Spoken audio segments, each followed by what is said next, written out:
સરકાર દ્વારા મહિલા સ્વરોજગાર મેળાનું આજરોજ આયોજન કરવામાં આવ્યું હતું, જેમાં જિલ્લામાંથી મોટી સંખ્યામાં મહિલાઓ ઉપસ્થિત રહી રોજગારી મેળવી હતી.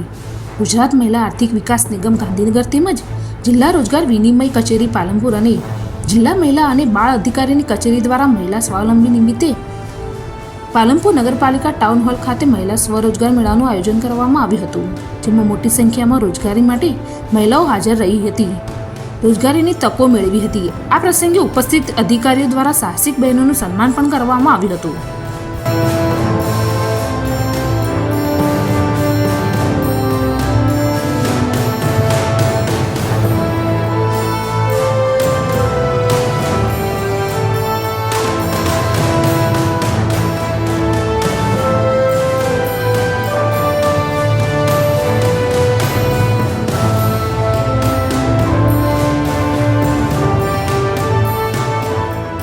નમસ્કાર, મારું નામ રણાશિયા પ્રજ્ઞાબેન જગદીશભાઈ છે. અમે સરોત્રાથી આવ્યા છીએ. અમે આજે મહિલા સ્વરોજગાર મેળાની અંદર અમે આવ્યા છીએ. અમે BE કરેલું છે અને અમે એવી આશા રાખીએ છીએ કે આજે અમને સારો એવો મહિલાઓને લાભ મળે.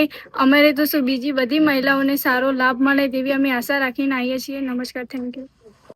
મહિલા અને બાળ વિકાસ કચેરી પાલનપુરથી શ્રી સિદ્ધિ મહિલા એજ્યુકેશન ટ્રસ્ટ છું અને મહિલાઓને સતત મદદગાર કરી છે. અને મહિલા બાળ વિકાસ કચેરીમાંથી તાત્કાલિક અમારી બહેનો પગભર થાય એવી યોજના માટે સ્ટાફ આખો પગભર રહે છે અને સ્ટાફની મહેનતથી ઘણી બધી બહેનો પગભર થઈ ગઈ છે.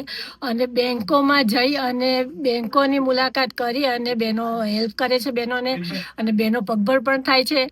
અને જેમ બને એમ વધારે બહેનો આવે એવું પણ તેઓ મહિલા બાળ વિકાસ કચેરીમાંથી બહેનો કરે છે. તદ્દન સ્ટાફ બહેનો માટે અને મહિલાઓ માટે સતત પગભર રહે છે.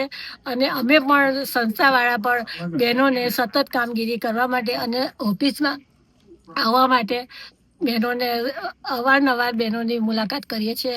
અને બહેનોને જેમ બને એમ વધુ પ્રગતિ થાય એ માટે અમે મદદ કરીએ છીએ બહેનો માટે. આજરોજ મહિલા સ્વાવલંબન દિવસ નિમિત્તે ખાસ નારીઓ માટે રોજગાર ભરતી મેળાનું આયોજન કરવામાં આવ્યું છે. અને આ ભરતી મેળામાં લગભગ આપણને 450 જેટલી વેકેન્સીઓ જુદા જુદા 6 નોકરીદાતા તરફથી મળી છે, અને જેમાં આજે દીકરીઓએ હર્ષભેર ભાગ લીધો છે. આ ઉપરાંત આ કાર્યક્રમનો હેતુ જુદા જુદા વિભાગોની જે આર્થિક બાબતોની માહિતી છે, જે જુદી જુદી સ્કીમો છે, તે દીકરીઓ સુધી પહોંચાડવાનો હતો. અને આજ રોજ એના સિવાય જે 5 મહિલા સાહસિકો છે જેમને લોન થકી પોતાના પગભર થયા છે, એમને આજે ચેક અર્પણ કરીને એમને સન્માન કરવામાં આવ્યું છે. મુકેશ પ્રજાપતિ, જિલ્લા રોજગાર અધિકારી, બનાસકાંઠા.